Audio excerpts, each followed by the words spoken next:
Which leads us into WWE land last week on Raw. There was a couple of things I wanted to see, and so I tried to watch as much of it as possible, and I don't know whether I'm ever going to do that again.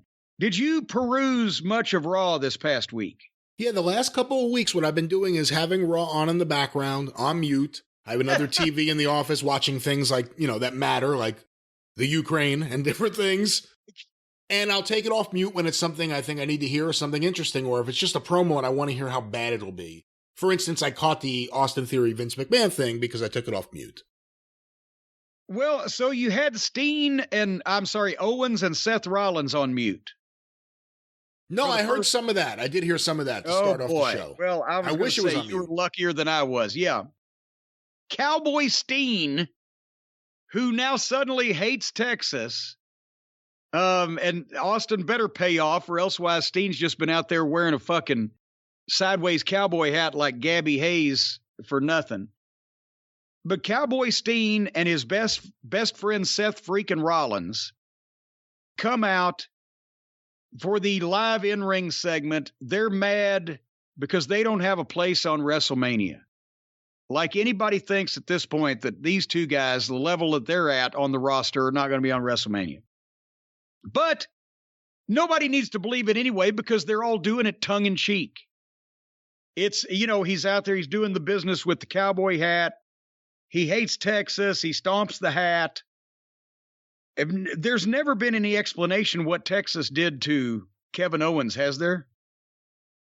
I don't think so. It's just he's not a fan.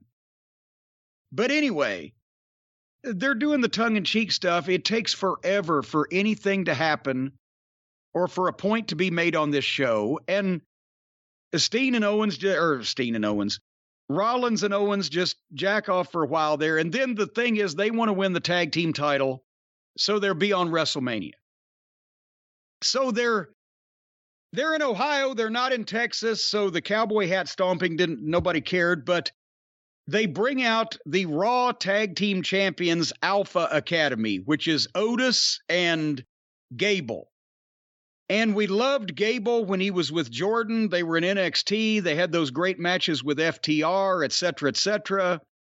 Since then, they made him Shorty Gable. Now he's just the annoying little guy next to Otis, who's the apparently lovable fat guy. Are these guys in any way over? Do any of even the modern WWE fans, do they see Otis and Gable the way they've been presented? Even though they're the tag team champions, do they see them as top guys or job guys? I think they see Gable as kind of a job guy, unfortunately, because of the way he's been used and how he's been treated, although they've tried to refresh him with this tag team. And with Otis, although I hated it, I think his thing with Mandy Rose to a certain segment of that audience did get over. So naturally, they completely changed that gimmick, and now he's with Alpha Academy. And again, completely different than what he used to be. We'll see if this ever turns into anything or if this is just a placeholder before these guys do something else. So the star power seems off balance because I'm seeing Otis and Gable next to Rollins and Owens. And regardless of what you think about Owens, they've used him at the top and their names. So then this went on forever. They did 2 minutes on how Gable says thank you in a funny way. I wrote both this material and the way that it's being performed have the stench of grisly death topped with hot garbage. And then Gable starts insulting the state of Ohio and telling them how stupid their people are. Were they not the faces? Are Gable and Otis not supposed to be the baby faces because are not Steen and Seth Rollins the heels? Because they're the wise asses? I don't understand what's happening here. The top star wise asses bring out the job guys who turn out to be wise asses also, and everybody's heels insulting everybody else, including the fans. But the people got into the Ohio business with Gable because it's cheap. There was cheap heat. We talked about it a couple weeks ago. Nobody cared what he said beforehand, but when he started knocking Ohio, oh, you motherfucker.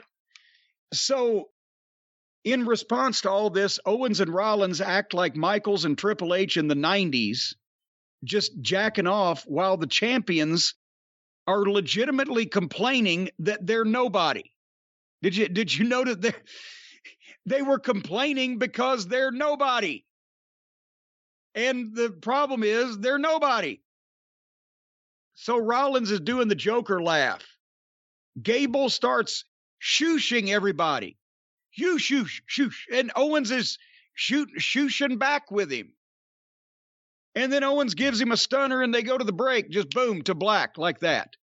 15 minutes before that was over with. Why would you watch that?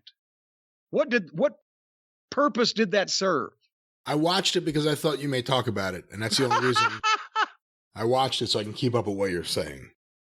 Can I ask you a question? Explain to me Seth Rollins' character. What is he? I can't. Because for every once in a while, he'll start sounding like a normal halfway person in one of these new gimmicks, and then he'll go completely off the beaten path with that, and now he's just doing the Joker laugh constantly. He's like Gargano in NXT when all of a sudden he became a heel and tried to like ham it up. It just doesn't feel natural in any way. Well, none of this was natural, and I think Owens, he knows that this is all shit, and he was just jacking off. Seth may have been trying. The other two are clueless. They're just happy to be on television. How pissed is Owens going to be if he doesn't get that Austin match? Well, I would think he'd be very pissed, especially after I said having to wear a cowboy hat for all these weeks. But here was the worst part. That was 15 minutes on the show, right? They go to the break. They come back in progress. They're having a match between the four of them. And I wrote, oh, hell no. And that went another 15 minutes. And finally, wouldn't you know who won the pony? Pony time. Rollins and Owens win the match, but it was not for the title. So I guess next week they're going to wrestle for the title so that they can win the tag team titles and be on WrestleMania. But then they told Otis and Gable, don't worry, because they were complaining they were nobodies. If we win the belts from you, then we can defend them against you on WrestleMania and you'll be on the show too. What the? First half hour. I watched 7 hours of wrestling, or went through 7 hours of wrestling this week between Monday's show, Tuesday's show, and Wednesday's show. And I remember one angle and 3 matches out of 7 hours. Did you see they fed Dominik Dijakovic to Almost? Yeah, I was excited when I got to see him. I was like, man, I haven't seen this guy in a while. And then he got killed. Almost knocked him off the apron. Drug him in the ring. Dijakovic said, okay, I can go. He clotheslines him and chokeslam powerbombs him, beats him 1, 2, 3. So I would assume that maybe they'll just fire T-Bar, but they'll keep Dijakovic.